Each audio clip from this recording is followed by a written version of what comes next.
Israel's military is gearing up to intensify the war in Gaza and to take over Gaza City, estimated to house around 1 million Palestinians. Israel wants all of them to evacuate to southern Gaza.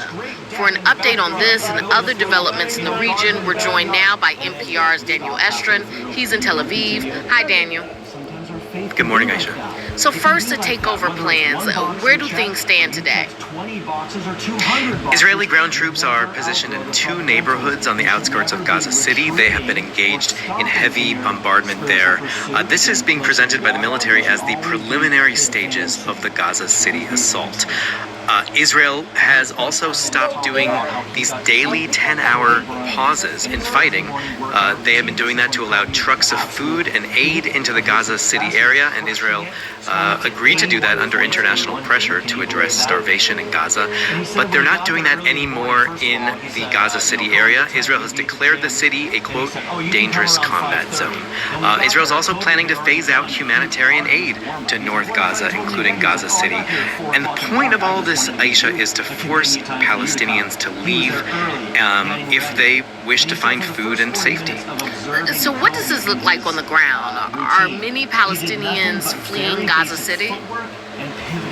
Some have fled Gaza City, especially the bombardment on the outskirts of the city, but there has not been a mass exodus of people from the city yet, even though Israel has issued many warnings telling them that leaving Gaza City is inevitable for them.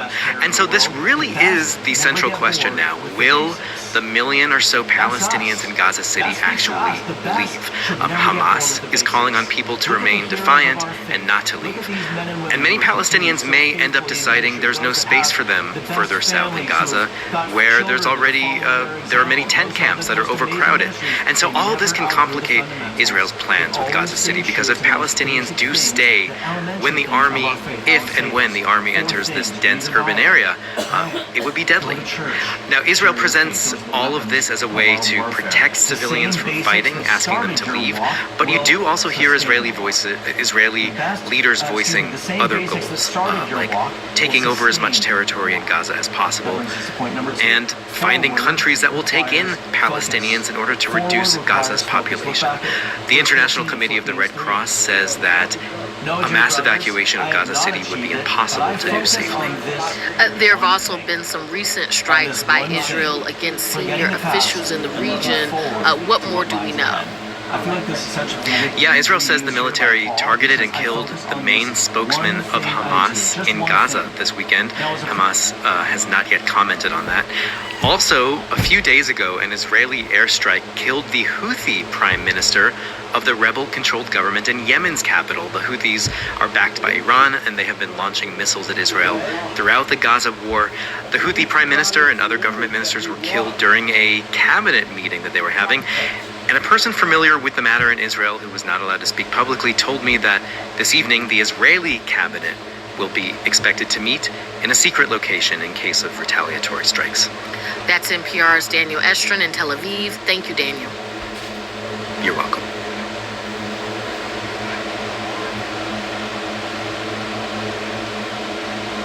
It's been 70 years since the lynching of Emmett Till, a black teenager from Chicago who was visiting family in Mississippi. White men kidnapped, tortured, shot, and dumped him in a river. Today, the state of Mississippi is embracing the Emmett Till story at its Civil Rights Museum and spotlighting a new artifact, the murder weapon. The exhibit is in contrast to the Trump administration's push to downplay the darkest parts of America's racial history. NPR's Debbie Elliott reports. Wheeler Parker Jr. is Emmett Till's cousin. They grew up next door to each other in Chicago. In the summer of 1955, when he was 16 and Till was 14, they traveled together to Mississippi to visit relatives. Now 86, his memories of that trip are still vivid. He recalls their visit to Bryant's Grocery and Meat Market in Money, Mississippi. As they were leaving, shopkeeper Carolyn Bryant came outside. Parker says Till tried to be a jokester, not understanding how dangerous that could be in the Jim Crow South. And Emmett, being like he was, loved to make you laugh, he gave her the woof whistle. We could have died. Parker is the last living eyewitness to what happened 70 years ago. A few days later, he says Carolyn Bryant's husband, Roy, and his half-brother, J.W. Milam, showed up in the wee hours of the morning at Parker's grandfather's house, where they were staying. Wheeler says they came into his room first with a pistol and flashlight before finding Till. He took him this last time I saw him alive. Till's bloated and beaten body was later found floating in the Tallahatchie River, weighted down by a cotton gin fan. The state of Mississippi has a new artifact to illuminate the story of the lynching. This is a pistol that we believe is the weapon that was used to kill Emmett Till. Nan Krentz, Director of Collections for the Mississippi Department of Archives and History, is in a basement conservation lab with the gun laid out on a rolling cart. It belonged to J.W. Milam, along with the holster. Milam's initials are carved into the leather case. I've been in this field for a long time, and I've never had an artifact affect me quite like this when I first saw it. It's just a tough thing to see, especially when you know how it was used and just the hatred that must have led to its use that night. Back in 1955, an all-white jury acquitted Milam and Bryant of the crime, but the men later confessed to a reporter. Krentz says the FBI has confirmed that the serial number on the gun matches their investigation records. She says it's a significant discovery, one that will now be part of the Emmett Till exhibit at the State's Civil Rights Museum in Jackson. Museum director Michael Morris says it adds to what's known about Till's murder. To me, this weapon just allows us to tell a fuller story about what happened to him. Till's mother, Mamie Till Mobley, had insisted on an open casket funeral so the world could see what they did to her son. The outcry helped fuel the civil rights movement. A lot of the folks that I've met through the years that got involved in the movement, they all point back to the impact of the murder of Emmett Till. That's what galvanized them to be a part of the movement. Mississippi is showcasing exhibits like this one at a time when President Trump is attacking the Smithsonian Institution and other museums for being too woke in the way they portray difficult American history. Archives director Katie Blunt says she has not experienced that same backlash in conservative Mississippi, where state lawmakers allocated funding for a civil rights and history museum. She says telling Mississippi's history is something the agency has been doing since it set up its first permanent civil rights exhibit in the 1980s. So in a sense, we are today just doing what the department has always done, which is telling in a very even, balanced, and accurate way the stories that make up our state. Blunt says the agency has long worked to preserve artifacts and sites associated with Emmett Till's murder, but had never located the gun. Then it surfaced in a history of the case published last year called The Barn by Wright Thompson. Thompson says the gun had been stored in a safety deposit box for decades. The family holding it asked to remain anonymous. Thompson is relieved that the state now has it. I think it's really important that this thing be sort of safe in the context of a museum and not just floating out in the world. Thompson says Mississippi telling the truth shows strength.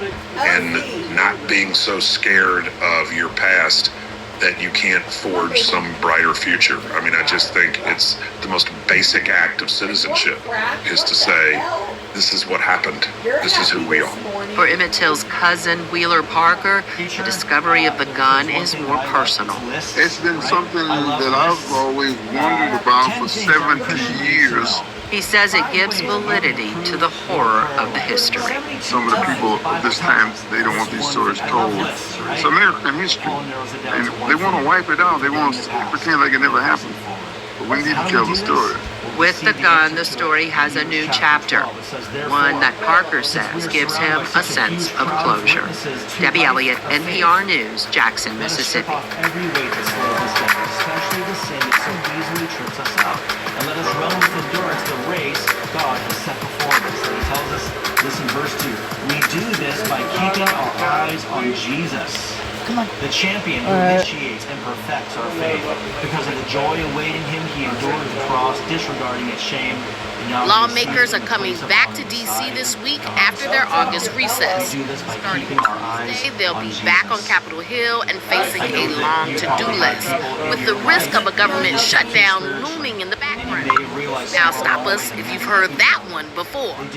Joining us now to help preview what's on the agenda is NPR congressional correspondent Claudia Grisales. Hi, Claudia. Good morning, Aisha. So I hope you enjoyed the recess. It sounds like there will be lots to take care of when lawmakers return. Where should we start? Probably what you just mentioned, funding the government. That's likely the hardest job on tap. The deadline to do that is September 30th, so when lawmakers get back, they'll have less than a month to approve regular appropriations bills. That's a process that can take months, and they're already very much behind. Many say it's a fantasy they'll get there. For example, many House Republicans just want to approve another stopgap measure that will keep funding levels static. Then, underlying all of this, we've seen this Republican-led Congress cede their power of the purse to the president again and again. For example, this summer, they passed a rescissions package from the White House that clawed back $9 billion in foreign aid and funding for public media. So we're expecting President Trump to have a lot to say here, and Democrats say they're going to fight these efforts in a new way. So then the nearly evergreen question, could we be headed toward a shutdown at the end of the month? It's possible. We have heard discussion that some lawmakers would approve a shorter-term stopgap measure, say for a month, for example, to give them time to negotiate. Democrats, for example, they have faced demands from their base to do more when it comes to these funding battles. For example, earlier this year, Minority Leader Chuck Schumer made way for a GOP stopgap spending plan to move forward, but he paid the price with a lot of blowback from the base. So Democrats are expecting to do a lot more fighting this time around. So that means Republicans could face a roadblock when it comes to passing a funding measure if Senate Democrats filibuster that effort. The Jeffrey Epstein issue is also waiting for lawmakers to take it back up after garnering so much attention this summer. Where do things stand there? Right, they're coming back, Republicans, to quite the crossroads here because they have heard demands from their own base about presenting more transparency on this case and that they haven't delivered on campaign promises to release files related to this. Now, we did see the House Oversight Committee have a busy August. They issued subpoenas for documents and witness testimony. The Justice Department started turning over files from its investigation into Epstein to the committee, and the Republican chairman, James Comer of Kentucky, says he intends to make the records public. But Democrats are going to have a lot to say. They're arguing that Comer is slow-walking the process. They say the release will be far from comprehensive once the public gets to see it. And they have a key ally in Kentucky Republican Thomas Massie. He's teamed up with Democrats to try to force a vote on a full release of the records on the House floor come next week. Okay, quickly, what else are you watching for from Congress? Well, we know the Senate left in the midst of fighting over approving President Trump's nominees that will likely pick up. And lawmakers will need to face the music on a lot of issues that boiled over during recess. Republicans saw blowback on the major bill that they passed earlier this summer from Trump's demands, and Trump has also exerted more influence on the Federal Reserve, and we've seen a lot of chaos at the CDC and expect a lot from Health Secretary Robert F. Kennedy Jr. when he testifies later this week. That's NPR congressional correspondent Claudia Grisales. Thanks, Claudia. Thank you. Americans will soon get some new advice on what to eat.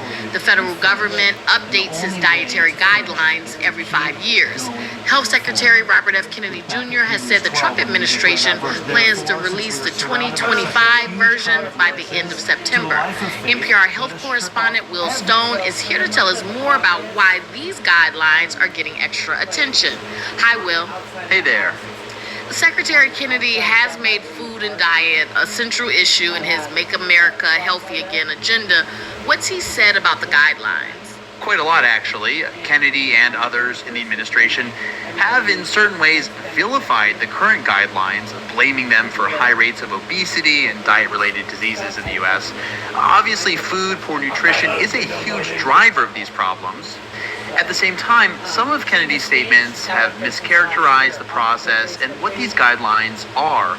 And to give you a sense, take a listen to what he said during a congressional hearing in the spring. We took the Biden guidelines, which were 453 pages long and were clearly written by industry, that are incomprehensible, driven by the same industry capture and those kind of carnal impulses that put Fruit Loops at the top of the food pyramid. And we are changing that. Kennedy has gone on to say the forthcoming guidelines will be brief, they'll be easy to read, and they will emphasize, quote, whole foods, healthy foods, and local foods. So how much of what Kennedy said there is actually accurate about the current guidelines? Yeah, there's a lot in there. First of all, the food pyramid was actually retired more than 10 years ago. It did not mention specific products like Fruit Loops. That was replaced by a visual called My Plate. That describes the food groups and how much you should aim for. For example, it says, try to fill half of your plate with fruits and vegetables. More broadly, it's important to realize the guidelines are developed by a committee of leading experts in nutrition through an extensive review of the data. The current ones from 2020 were released under the Trump administration. During the Biden years, a scientific committee was assembled to put together its report for this 2025 version. They don't actually write the guidelines, though. They offer recommendations, and what gets released is ultimately up to the Department of Agriculture and HHS. So does it seem like there will be some big changes this time around? Well, that's definitely what Kennedy and others seem to be indicating. The definition of a healthy eating pattern has remained pretty consistent over the years, emphasizing vegetables and fruits, whole grains, lean meat, and limiting certain foods like saturated fat, added sugar. That's echoed in the newest report, but Kennedy has made no secret of his love for beef tallow and meat more broadly, so that could be one change we see. He's also called for elevating the role of whole-fat dairy. Ultra-processed food is another area to watch. I spoke to Deanna Helsher, who's at the UT Health Houston School of Public Health. She was on the 2025 committee and says some people have misunderstood their findings. We did say there was a relationship between consumption of ultra-processed foods and health outcomes, and specifically to growth, body composition, and obesity, but the relationship was limited. And she says that's partly because scientists are still figuring out exactly how to define ultra-processed food, and high-quality evidence is pretty limited right now, so they have to be cautious. And I think, Aisha, this just underscores the committee tends to be pretty conservative in their recommendations. They don't want to get ahead of the science. Now, Kennedy and others in the MAHA movement have talked a lot about the harms of ultra-processed food, and they could push this much further. So how consequential would it be if the new guidelines stray from these recommendations?